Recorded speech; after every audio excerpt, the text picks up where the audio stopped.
At the very least, you should not have issued a nationwide injunction. If you wanted to stop Trump from deporting these 5 people who were part of this lawsuit, fine. But to stop him across the entire country, you didn't even have briefing from Trump. It is a person who entered the country illegally and then availed themselves of the system and then used the system to stay in the country. The administration maintains the position that this individual who was deported to El Salvador and will not be returning to our country was a member of the brutal and vicious MS-13 gang. In the Supreme Court of the United States, President Trump now joined by a bunch of other states, 27 of them if you count them. You got 25 states plus Carolina and Virginia. Pretty sure if you add those up, that's 27. And they're here as amicus in support of President Trump. Now, Trump has taken this case. Remember, this case is the JGG deportation case, the Tren de Aragua gangbangers who were deported out of the country. This judge, Judge Boasberg, who was appointed by Barack Obama and who is part of a Democrat super family. His wife runs an abortion clinic or founded one, and his daughter works for, we don't really know what, but we suspect indigent immigrants, many probably illegal. So we talk about some conflicts and things there. This was the same judge who sentenced Ray Epps to probation. Okay, so he's been around a long time. Appointed by Obama, was on the FISA court, was on the terrorist removal court, all the things. He ordered the plane to come on back to the United States. We don't want the gangbangers to leave the country. And the ACLU lawyers filed, and then the judge certified the gangbangers as a class. Okay, they have a class action. You see the commercials for mesothelioma. This is for gangbangeroma. And they're all just certified, and the ACLU is representing them. So what has happened here is this judge, of course, has stopped Trump from acting under the Alien Enemies Act, and now we're at the Supreme Court. The one we're looking at today, though, is the majority of the states. So Virginia, South Carolina, 25 other states here in support of President Trump, saying we have to deport the bad terrorist out of our country. Here are the states. And if your state's not on here, you've got some explaining to do, and my state is not on here.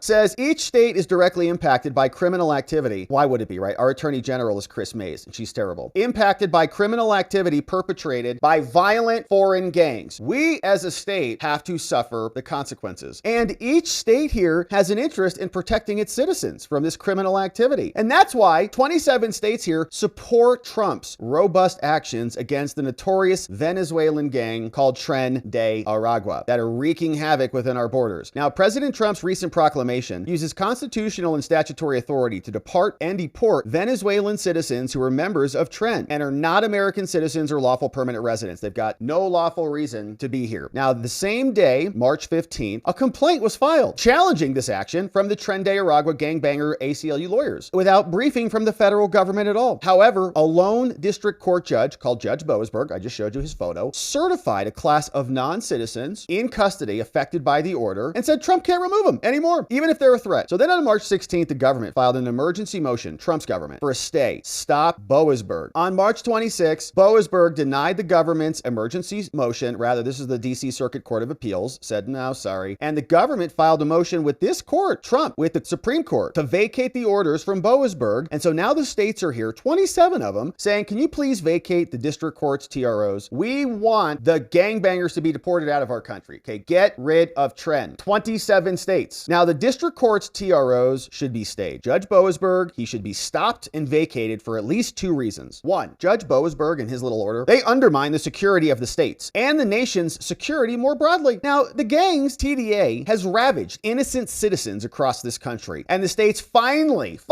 we beg, have a welcome partner in the presidency called Trump, willing to fight for the safety and the security of the American people. It's taken forever to finally get one. We've had many of them. But when Trump endeavored to remove violent gangbangers and TDA from the United States, a single district court judge, Judge Boasberg, with his abortion wife and his indigent daughter, prevented him from carrying out that mission anywhere in the country, allowing TDA to continue its operations and its criminal activity in our states, in the states that are filing this brief. The public interest weighs in favor of the safety and the security of American citizens. And now, second, the TRO also fails to properly evaluate the sources of the president's authority. So you don't have the power to do this. This is Trump's power. President Trump acted pursuant to both constitutional and statutory authority. At this confluence of 2 significant fonts of authority, the judiciary should have been reticent to issue a nationwide injunction. Okay, Trump has this power and he has this power, and when he's exercising these things together, he's using both of them. At the very least, you should not have issued a nationwide injunction. If you wanted to stop Trump from deporting these 5 people who were part of this lawsuit, fine. But to stop him across the entire country, you didn't even have briefing from Trump. That error alone alone Supreme Court, right, the 27 states, over half the country, calls for a vacature of the TROs. Here's why. All right, listen, SCOTUS, talking to you, Amy Coney Barrett and Judge Roberts. The District Court Judge Boasberg failed to fully weigh the public interest that we have here, overlooking how its TROs are going to undermine the security of the states. Now, the President Trump's and his proclamation describing the gang and their brutality comports with the recent experiences of the states and underscores the importance of public safety. Now, pursuant to his authority, Trump issued a proclamation. He went after all the people doing all the crimes. He is wanting to end anything that destabilizes our country and undermines public safety. Now, the experiences of the states bolster and support Trump's findings. Okay, we've all experienced it, all of us. Even the blue states who aren't on here. Even New Yorkers are like, this immigration thing's pretty rough. In the past year alone, TDA members have eliminated permanently from the planet American citizens. The gangs have seized property, and they violently attacked police officers. In particular, they murdered Laken Riley. We had to pass the Laken Riley Act, mandating federal detention of illegal aliens who are arrested for certain crimes. Now, they also, this gang, took over an apartment complex in Aurora, Colorado. They said it's our building now. And they reportedly terrorized the apartment complex with violence and intimidation. They used it as a hub for illegal activities, such as the abuse of minors. Now, TDA has been given a green light. They've said, okay, go after law enforcement officers. So we're just waiting for some sort of mass mall attack or something like that happening. God forbid. TDA's presence is felt far and wide. In fact, last month, ICE officials arrested multiple TDA members doing a routine stop in South Carolina. TDA has been linked to Virginia as well. Virginia's filing here, in addition to a host of other states. And TDA is on the very doorstep of the nation's capital in Northern Virginia. Now, as long as this gang is allowed to continue to operate and expand through the U.S., the gang will continue to rain down a deluge of criminal activity upon the states. In short, the states and their citizens are being actively harmed by this infiltration. And so in response, the states have attempted to act, and we're going to. After all, one of the core functions of the states is to protect their citizenry. States can act to defend their citizens from safety risks posed by illegal immigrants, and states and localities can act as important partners in federal immigration efforts. Many of the undersigned states have undertaken these measures, and they're going to continue to do so. But states are often constrained when they're countering these gangs. It's the federal government that's supposed to handle these things. The states don't have a military per se like the government does. States are not in the position to negotiate with foreign governments or the Maduro regime to engage in treaties with their people to stop the invasion. Now, as Judge Walker explained in his dissenting opinion from the Court of Appeals, the government has shown that Boasberg's orders are actively harming these diplomatic efforts and the foreign policy of the United States. And by issuing a universal TRO without the benefit of briefing from the United States or other parties, Boasberg botched this, and he's not fully considering the harms in this case. Now, the District Court Boasberg also erred here by failing to afford Trump proper deference. He's the president of the United States, elected with a mandate from the country, 7 swing states and the popular vote. In doing so, the District Court violated important principles of the separation of powers. How dare Boasberg take this away from us? Trump issued his proclamation. He has authority vested in him, pursuant to the Constitution. Now, and he also have U.S. Code. Now, both of those sources of authorities, okay, Trump has 2 stones in the glove or whatever. He has a ton of power. Both sources of authority for bringing action, and he cannot be stopped by some TRO. Article 2 of the Constitution provides the president with substantial authority over foreign affairs and national security. The court has long recognized plenary and exclusive power in this role, and the president was acting pursuant to that power and statutes. And this is authority that Congress has decided is not subject to judicial review, okay? The president is the president to act with expedience and with wisdom and, haste, quickly, with executive decision-making power. The judiciary is not set up for that. Now, as the court explained in interpreting the statute, they wrote, the Supreme Court, full responsibility for the exercise of this power may validly be left where Congress has placed it. Where is that? The president of the United States. They write, quote, because the founders in their wisdom made him not only the commander-in-chief, but also the guiding organ in our conduct of foreign affairs, the president, who was entrusted with such vast powers in relation to the outside world, was also entrusted by Congress with the disposition of alien enemies during a state of war. They gave that discretion to Trump. Specifically, you can't take it away. If the judge overrides that, where Trump has specific power and authority, that is the judge being the president. That's illegal. It's a violation of the separation of powers, and the judge knows what he's doing. Now, each of those fonts of authority are independently compelling. Working in tandem, however, right, Trump has 2 powers. I could either use this or this, but I'm going to use them together. When the president acts pursuant to an express or implied authorization of Congress, his authority is at its maximum, for it includes all that he possesses, plus all of the rights that Congress gave him. Okay, so he's got everything in the Constitution under under Article 2. Then Congress passed a statute and said you also have these powers. So he's got two branches of government under the Alien Enemies Act, which Congress gave to him. Don't care how old it was. Constitution is also old. They both still matter and govern. They're both the law. So for this judge to do what he's doing is usurping two branches of government, they say. The district court should have been circumspect, should have respected his co-equal branches, but he didn't, before he issued and granted a nationwide TRO. This is particularly so, given that the named plaintiffs don't even have jurisdiction to be here. They should have brought their habeas claims to challenge their detention on an individualized basis over in Texas, but they didn't want to stop and file in Texas because they wanted Boasberg to get the case, however he got the case, and then execute it accordingly. So the states say the court should stay and vacate the district court's TROs signed by a bunch of states. Now, simultaneous to this story, we also had this hoax that was percolated throughout the media today from Will Chamberlain. He tells us this, says, let's tell the story of this person. Okay, so the Atlantic posted this story today. An administrative error sends a Maryland father to a Salvadoran prison, right? And there was an administrative error. We're going to talk about it. It's true. It did happen. Trump even admitted it. The administration says, yeah, there was an administrative error. We're going to come to that. But here you can see how they frame this is always so interesting. Like a Maryland father who was just trying to escape hard life, comes to America, marries some,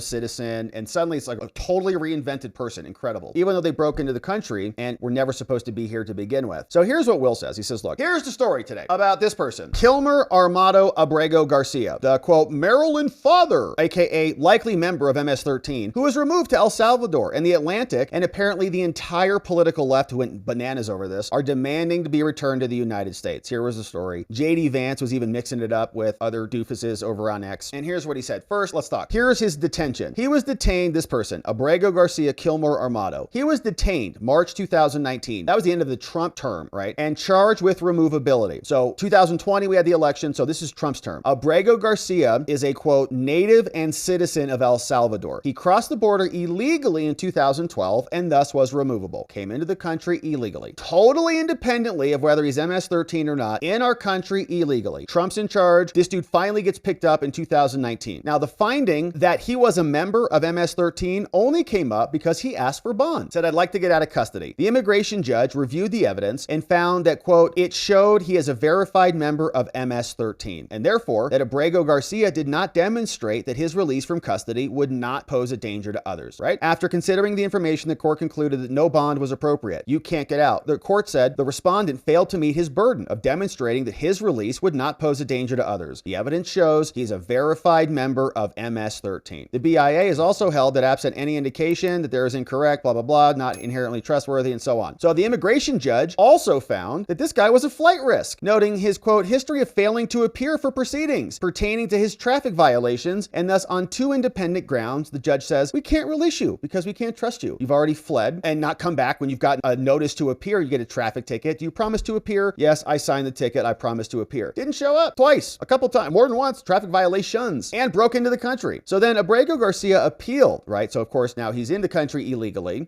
breaks the law, commits traffic violations, doesn't show up to court, probably driving on a suspended license, because if you don't show up to court, most states, at least Arizona does, and many others, will suspend your license, right? You can't not drive. So did he get a second ticket that was a driving on a suspended license? What's going on? So he's driving around, and then after he's already broken the law multiple times in the United States, he's like, oh, you know what I'm going to do? Appeal and just exploit these morons' legal system and just spend hundreds of thousands of dollars in legal fees having to process this person who broke into our country illegally and then is speeding all over the place, breaking the law. So then Abrego appealed to the Board of Immigration Appeals. What? They can't deport me. I'm here illegally. I have rights, which affirmed the immigration judge and their findings on dangerousness and thus dismissed the appeal. Okay. So all of the people who were screeching about this, look, here's the process. December 19, 2019, Kilmer Armado, redetermination of custody status, says we adopt and affirm. He appealed and affirmed his danger ruling. Notwithstanding his other allegations, he appropriately considered his gang affiliations and thus should not be released on bond. Great. So all that's happening. So then 6 months go by. So this guy gets another lawyer. New tactic comes about. Instead of challenging the finding of removability, right? He's about to get deported. He then says, oh crap, I got picked up. I'm in the country illegally. Now I'm being deported. So he's going to file a new claim. Now his claim is for asylum, right? There are immigration lawyers all over the country doing this, making a ton of money. It's wild. Asylum. Oh no, all of a sudden I'm going to be removed because other judges found out I'm a gangbanger. And now he's challenging the finding of removability. Okay. Now Abrego-Garcia filed a new claim for asylum. I'm being attacked and doesn't want to be withheld to El Salvador Salvador, and he wants protection under the Convention Against Torture. Okay, so again, already broke into the country illegally, broken the law multiple times, not shown up to court, and now hires a lawyer, and they say, now I'm going to be tortured if I go back to El Salvador. So files this, right? Then he gets a hearing. So we have to remember, says Will, the situation that Abrego-Garcia is in. Okay, he's facing imminent removal. Given the ruling of the first immigration judge, he's about to go. He's got two brothers who have green cards. His fiance is a citizen. He's just given birth to a child. He clearly wants to stay. You might say all of that is very sympathetic. And you might say, well, that means we should keep him or whatever and have a heart or whatever. Or you might just say, he shouldn't have broken into the country and done all of those things. And I don't know what the status of his brothers were or why they've got green cards, but he shouldn't have done those things, right? Should have had his fiance in his home country. He clearly wants to stay. So the respondent requested a bond redetermination hearing. The court conducted at April. At the bond hearing, they requested a $5,000 bond. He said, I'm not a flight risk. It lived in the United States for 8 years. My two brothers are permanent residents. My fiance is a citizen, and the respondent is helping raise and support her two children. So he married some other woman and is going to raise her two kids. Single mom raises her and raising her kids. His fiance is also 5 months pregnant with his baby. Okay, her pregnancy is high risk. Maybe she's a little older or something. He stated that he failed to appear for hearings because he was not aware of those hearings, but he's going to hire an attorney and resolve those traffic proceedings. Okay, so at the hearing, applying for asylum, he then testifies that he fears returning to El Salvador because the 18th Street gang was targeting him, right? He's like, well, if I go back to El Salvador, the gang's going to kill me. The respondent is a 24-year-old native of El Salvador, born in 1995 in Los Nogales, El Salvador. The respondent testified he fears returning to his country's barrio because Barrio 18 gang was targeting him and threatening him with death because of his family's pupusa business, which are stuffed tortillas. The respondent's mother, Cecilia, ran the business out of her home. Now, although the business had no formal storefront, everyone in town knew their pupusas were amazing. The respondent's father, brother, and two sisters all helped run the family business. The respondent's job was to go to the grocery store, buy supplies needed for the pupusas. Then he and his brother would do deliveries 4 days a week to people, and that the gang was extorting his mom. It's a shakedown. They're going to kill me. And they never reported anything to the police. Still, he fears for his life 8 years later, he says. The family has now closed down the pupusa business, so he's not under attack. So the family's pupusas are going to get attacked by the gangs. All right. So then, despite the convenience of his claims, now being made 8 years after the fact, the pupusa business is already done. While facing imminent removal, he's like, no, the gangs. And despite the lack of corroborating evidence beyond affidavits of his family, who were like, yeah, our pupusas were getting wrecked. The